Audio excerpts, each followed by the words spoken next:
अस्सलाम वालेकुम।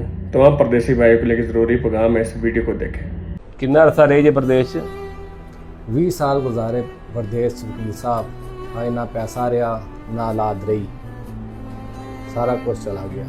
मैनू क्या आखदी सी तू परदेस भी कला कटेगा तो परदेस पाकिस्तान भी आएगा तो कला ही रहेगा। एक परदेसी भाई है, 20 साल इसने प्रदेश में काटा है और आज इसकी आंखों में आंसू हैं। मैं दिखा नहीं सकता। मैंने आंदा वकील साहब सिर्फ मेरा पैगाम परदेसियों को दे दियो कि 20 साल प्रदेश कटिया तो वापस आया तो ना औलाद रही, ना बीवी रही, ना पैसा रहा, ना जमा पूंजी रही। बीवी जनाब तलाक लैके किसी होर को चली गई, औलाद भी लै गई।